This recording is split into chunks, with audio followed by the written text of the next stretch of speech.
Hello students, welcome back to my channel smart study. Students, आज हम directorate of education की तरफ से दी जाने वाली वर्कशीट नंबर 24 करेंगे, जो कि क्लास 7th की है और सब्जेक्ट है सोशल साइंस। ये वर्कशीट 21 दिसंबर 2020 की है। तो आइए शुरू करते हैं आज की वर्कशीट शुरू करने से पहले प्लीज़ मेरे चैनल को सब्सक्राइब कर दीजिए। तो आइए देखते हैं आज की worksheet. Mughal empire. Identified the Mughal emperor on the basis of the following sign. He was 13-year-old when he became emperor, set up Sulaim Kul and Bairam Khan was his resident. देखो क्या कहा गया है कि ऐसे मुगल एम्पर को आइडेंटिफाई कीजिए जिन्होंने 13 ईयर में जो क्या हुआ था एम्पर बन गए थे एंड उन्होंने सुलह कुल को सेटअप किया था और बैरम खान जिनके रेजिडेंट थे, जिनके संरक्षक थे।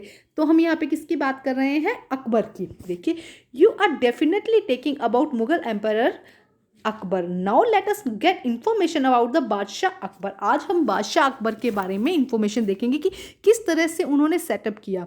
तो देखो, उनका मेन जो अब तक हम कहें कि मुगल साम्राज्य की बात करते हैं, मुगल एम्पायर की बात करते हैं, तो जिसने सबसे लंबे टाइम तक जो एज ए किंग बने रहे, राजा बादशाह बने रहे, तो वो थे अकबर, जिनका बहुत लंबे टाइम तक राजपाल जो था वो चला था। तो आइए आज हम देखते हैं उनके मिलिट्री कैंपेन। तो सबसे पहले देखते हैं अकबर मिलिट्री कैंपेनियंस। देखिए, 1556 to 1570 Akbar became independent of resident Bairam Khan and other member of the domestic staff. तो हमने अभी तक ये देखा बेटा कि 13 की एज में, जब 13 साल के थे बादशाह अकबर, तो उन्होंने क्या किया था, वो बादशाह बन गए थे 13 ईयर की एज में। और उन्होंने, क्योंकि उस टाइम पर देखो 13 साल का जो एक बच्चा होता है वो बहुत छोटा होता है, वो पूरे जो अपना उनका एम्पायर है उसको संभालना मुश्किल था। तो उनके लिए उनका क्या था, एक रेजिडेंट था, उनका एक संरक्षक था जो बैरम खान, जो क्या करता था, उन्हें उसकी पूरी राय दिया करता था कि किस तरह उन्हें क्या काम करना है। लेकिन 1556 और 70 के बीच में वो क्या हुए थे, पूरी तरह से बैरम खान और अपने जो डोमेस्टिक स्टाफ था उससे पूरी तरह से क्या हो गए थे, इंडिपेंडेंट हो गए थे। अपना डिसीजन खुद लेने के लिए वो क्या हो गए थे, मतलब खूब बड़े हो गए थे कि अपना डिसीजन खुद ले। उससे पहले तक तो क्या था कि जितना भी डिसीजन लिया जाता तो वो बैरम खान के थ्रू लिया जाता था। अब 1556 के बाद उन्होंने वो पूरी तरह से इंडिपेंडेंट हो गए थे और उन्होंने क्या किया, मिलिट्री कैंपेन चलाया एक, जिसमें उन्होंने उनका मेन जो, अगर हम अकबर की बात करते हैं बेटा, तो अकबर उनका मेन जो सबसे बड़ा जो मुगल एम्पायर में काम रहा ये था कि उन्होंने अपना जो एम्पायर था उसको बहुत एक्सपेंड किया। उन्होंने एक जो हम यहाँ पे हम देखते हैं, जैसे कि हुमायूं ने अपना जो एम्पायर था वो यहाँ तक सेटअप किया। लेकिन जब अकबर आए तो उन्होंने उनका मेन काम यही था कि उन्होंने क्या किया, अपना जो एम्पायर था वो पूरी तरह सेटअप कर लिया, उसको एक्सपेंड कर लिया। तो उन्होंने यहाँ से लेके ये देखो, ये पूरा एरिया कवर कर लिया था। इसके अलावा यहाँ से हम देखेंगे कश्मीर और ये सभी एरिया उन्होंने कवर कर लिया था। तो आज हम इसी के बारे में पढ़ेंगे। तो आइए देखते हैं। Military campaigns were launch against the Suri's. अलग अलग हम देखेंगे, अलग अलग सूरीज, अफगान्स और जितने भी अपने नेबरिंग जितने भी किंगडम थे, गोडवाना, इन सबको क्या किया था, उन्होंने अपने कब्जे में ले लिया था। Military campaigns were launch against the Suris and other Afghans against the neighbouring kingdom of Malwa, Gondwana and to suppress the revolt of his half brother Mirza Hakim and उबगेज। देखो क्या कहा गया है, देखो यहाँ पे जो मैं भी, जैसे मैंने अभी आपको बताया कि जो अकबर ने क्या किया था, अपने साम्राज्य का विस्तार किया था, उसको एक्सपेंड किया था, उससे बहुत ज़्यादा फैलाया था। उन्होंने सूरीज पर हमला किया, अफगान पे हमला किया, अपने जो नेबर के आसपास जो मतलब किंगडम थे, जैसे कि मालवा हो गया, गोडवाना हो गया, उन पे उन्होंने आक्रमण किया और वहाँ पे वो जीत गए। इसके अलावा उनके हाफ ब्रदर, उनके सौतेले भाई मिर्ज़ा हाकिम पर भी उनके साथ उनकी बनती नहीं थी। मिर्ज़ा हाकिम के पास काबुल और ये सारा एरिया था, जबकि मिर्जा जो हाकिम थे वो मेन जो यहाँ का दिल्ली के आसपास की जो सल्तनत थी उस पर अपना राजपाट चाहते थे। लेकिन मिर्ज़ा का अजीम हाकिम के साथ उनकी बनी नहीं, इसलिए उन्होंने मिर्ज़ा हाकिम ने कई और लोगों के साथ मिलकर अकबर पे आक्रमण भी किया, लेकिन अकबर ने उन्हें हरा दिया और उन्होंने जो उनका एरिया था उसे भी अपने अंडर ले लिया। ऐसे ही उज्बेक के साथ भी हुआ। अब देखिए, इसके बाद में इन 1586 1568, sorry, in 1568 the Sisodia capital of the Chittor was the seized and the 1569 Ranthambore. देखो जैसे मैंने अभी ये बताया, देखो चित्तौड़ और रणथंभौर कहाँ पे बेटा, राजस्थान में। तो यहाँ पे उनका एम्परर था, दिल्ली के आसपास का था, तो उन्होंने कहाँ पहले राजस्थान की तरफ अटैक करना शुरू किया, चित्तौड़ और रणथंभौर को अपने अंडर ले लिया, इस तरह मतलब राजस्थान के एरिया को अंडर लेना शुरू कर दिया। उसके बाद 1517 और 1585 में मिलिट्री कैंपेन इन गुजरात। अब राजस्थान से कहाँ पहुंचे, वो गुजरात की तरफ पहुंचे। Gujarat were followed by the campaigns in the east, Bihar, Bengal and Orissa. इसके अलावा बिहार, बंगाल और उड़ीसा के जो यहाँ के एरिया थे उन पर भी उन्होंने क्या करना शुरू कर दिया, अपना अधिकार जमाना शुरू कर दिया। देखो युद्ध किया और युद्ध के बाद वो जीते गए। तो किस तरह से उन्होंने धीरे धीरे अपना जो एम्पायर था उसको एक्सपेंड किया।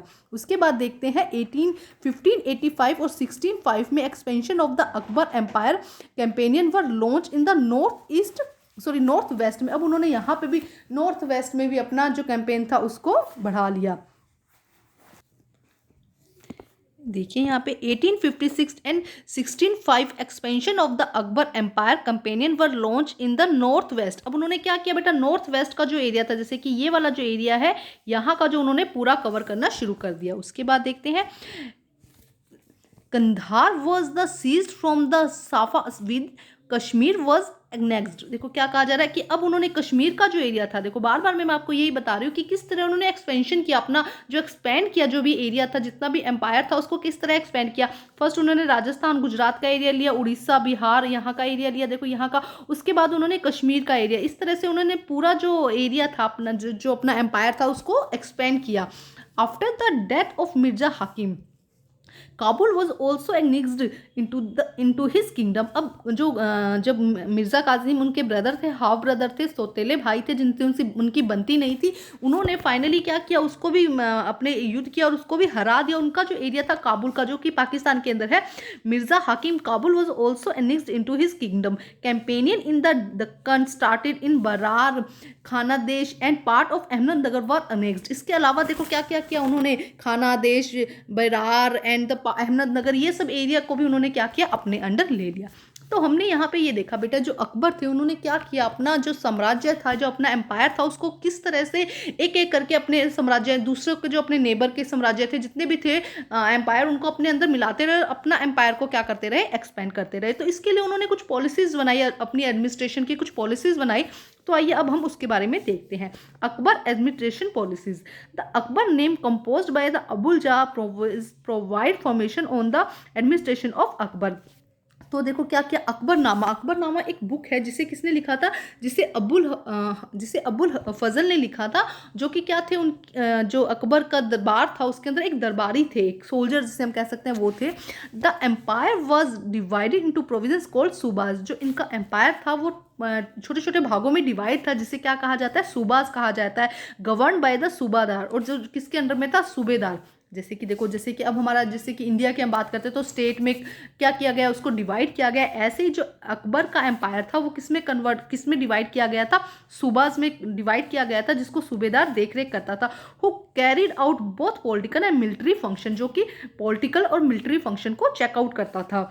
Each province also had a financial officer और दीवान। इसके अलावा क्या होता था, एक फाइनेंशियल ऑफिसर होता था, जो फाइनेंशियल ऑफिसर क्या करेगा, पैसों का लेन देन ये सब देखेगा, जिसे दीवान कहते थे। For the maintenance of the peace of order of in province the subedar was supported by the other officer. अब क्या किया गया, एक उन्होंने हेड रखा दिया सूबेदार, उसके अलावा उन्होंने अदर ऑफिसर्स भी लगाए, जिससे कि क्या हो, शांति, पीस बना रहे, किसी तरह की कोई बात ना हो। Officer such as the military pay master, जैसे कि मिलिट्री को पे देने के लिए मिलिट्री पे मास्टर रख दिया, जिसे बख्शी कहा गया। And the ministry of the charge of the religion and the charitable partisan sadr कहा गया। Military of commander faujdar and the town police commander kotwal, ये सब नाम दिए उन्होंने अलग अलग। ऐसा नहीं था जैसे कि आज भी होता है कि पुलिस के लिए अलग, पुलिस के लिए हम हवलदार, तहसीलदार, इस तरह से नाम देते हैं ना। तो उस समय भी क्या कहा गया था, एक एक हेड रख दिया उन्होंने। मेन हेड रख दिया सूबेदार, एक सूबा बना दिया, एक एरिया बना दिया, उसका मेन हेड रख दिया सूबेदार। उसके अलावा उन्होंने अलग अलग, जैसे फाइनेंशियली के लिए, पुलिस के लिए फौजदार, कोतवाल, सदर, ये सब लोग रख दिए, जो क्या कर रहे थे, अपना जो काम है उसको देख रहे थे। ये तो हो गया उनका एडमिनिस्ट्रेशन पॉलिसी। अब देखते हैं रिलीजियस पॉलिसी। उनकी रिलीजियस पॉलिसी क्या थी। Akbar formulated the idea of the sulh kul और यूनिवर्सल पीस। देखो उनका मेन जो फॉर्मुलेटेड मतलब जो मेन आइडिया था वो क्या था कि यूनिवर्सल पीस, उन्हें पूरी तरह से क्या चाहिए, शांति चाहिए थी। तो इसी पे उनका जो रिलीजियस पॉलिसी थी वो थी। This ideas of tolerance did not discriminated between people of different religion in his realm. देखो क्या कहा गया है कि इसमें क्या कहा गया था कि अगर किसी भी लोगों के बीच में कोई भी इस तरह की कोई टॉलरेंस बर्दाश्त नहीं की जाएगी, कोई टॉलरेंस नहीं होगी उनके डिस्क्रिमिनेशन को लेके। मतलब कि डिस्क्रिमिनेशन का मतलब कि कोई भी भेदभाव नहीं किया जाएगा, चाहे वो किसी भी रिलीजन से हो, कोई भी उनका काम क्यों ना, किसी भी रिलीजन से कोई भी काम क्यों ना करते हो, उनके बीच में कोई भी डिस्क्रिमिनेशन नहीं होगी और कोई भी डिस्क्रिमिनेशन को टॉलरेंस नहीं किया जाएगा। Instead focus on a system of ethic honesty justice and peace. Main उनका फंक्शन क्या है, जो ऑनेस्टी जस्टिस और पीस होना चाहिए, मतलब कि हर काम ईमानदारी से किया होना चाहिए, जस्टिस मिलना चाहिए किसी को और पीस होना चाहिए। That was the universal applicable, जो क्या है सबके लिए ही लागू होगा। तो आज हमने देखा वर्कशीट में बेटा अकबर के बारे में देखा, उनकी एडमिनिस्ट्रेशन पॉलिसीज देखी, रिलीजियस पॉलिसी देखी और कैसे उन्होंने मिलिट्री कैंपेन चलाया, ये सब हमने आज की वर्कशीट में देखा है। अब हम करते हैं इसके क्वेश्चन आंसर। तो आइए देखते हैं क्वेश्चन नंबर 1 क्या कहा गया है। Answer the following question, explain the feature of the Akbar religious policy. Religious policy के बारे में आपको एक्सप्लेन करना है, तो बेटा यहाँ पे बहुत अच्छे से समझाया गया है रिलीजियस पॉलिसी, तो ये हो जाएगा आपका आंसर नंबर 1। अब हम करते हैं question number 2, write down the characteristics of the Akbar administration. तो अकबर के एडमिनिस्ट्रेशन के आपको कैरेक्टरिस्टिक बताने हैं, तो हम यहाँ से लिख देंगे answer number 2, the empire divided, यहाँ से सूबेदार से लेकर कोतवाल तक, ये हो जाएगा आपका आंसर नंबर 2। तो बेटा देखा ध्यान से आपको करना है, पूरा आंसर इसके अंदर आएगा, शॉर्ट नहीं आएगा क्योंकि 2 ही आंसर है बेटा, ज़्यादा लेंथी तो है ही नहीं ना, 2 ही क्वेश्चन है तो आप कर सकते हैं ये तो आइए अब हम करते हैं activity. Collect some information about the subject given in the Akbarnama. तो अकबरनामा क्या था बेटा, अभी मैंने बताया अकबर के उनके अकबर के लिए जो बुक लिखी गई थी जिसमें अकबर की स्टोरी लिखी गई है, उससे क्या कहा गया है, अकबरनामा, जो किसने लिखी थी, अबुल फजल ने लिखी थी। एंड इट्स वॉल्यूम, उसके अलग अलग वॉल्यूम बनाए गए थे, अलग अलग खंड बनाए गए थे। This is help the family member and the teachers, अपने फैमिली मेंबर और टीचर की हेल्प लेके आपको उसके बारे में लिखना है। तो देखो बेटा इन्फॉर्मेशन लेनी है तो आप नेट से सर्च कर सकते हैं, अपनी फैमिली मेंबर से पूछ सकते हैं। तो थोड़ी सी इन्फॉर्मेशन मैं दे देती हूँ, आप और इसको कलेक्ट कीजिएगा, नेट से ढूंढिएगा और इसे सोल्व करने की कोशिश कीजिएगा। तो आइए करते हैं आज की एक्टिविटी। तो आइए बच्चे करते हैं activity. Akbarnama is a famous history written in Persian by Mughal emperor Akbar, court scholar Abul Fazal. Abul Fazal के द्वारा लिखी गई थी, जो हमने फेर्सियन मतलब कि फारसी लैंग्वेज में लिखी गई थी, Mughal emperor Akbar, court scholar Abul Fazl. The literal mean of Akbarnama is story of Akbar. इसका लिटरल मीन क्या होता है बेटा अकबरनामा का, story of Akbar. This is an authentic history book written during the reign of Akbar. Abul Fazl wrote the Akbarnama in 3 volumes between the year 1590 to 1596। 1590 to 1596 के बीच में इसके 3 volumes लिखे गए थे बेटा। तो ये है बेटा थोड़ी सी एक्टिविटी मैं आपको समझा रही हूँ, आप इसके अंदर और ऐड करके इसे और अच्छा सा लिख सकते हैं। तो बेटा आज की वर्कशीट कंप्लीट होती है, वर्कशीट कंप्लीट करके अपने टीचर से चेक कराइए और प्लीज़ मेरे चैनल को लाइक कीजिए, सब्सक्राइब कीजिए और शेयर कीजिए। Thank you students.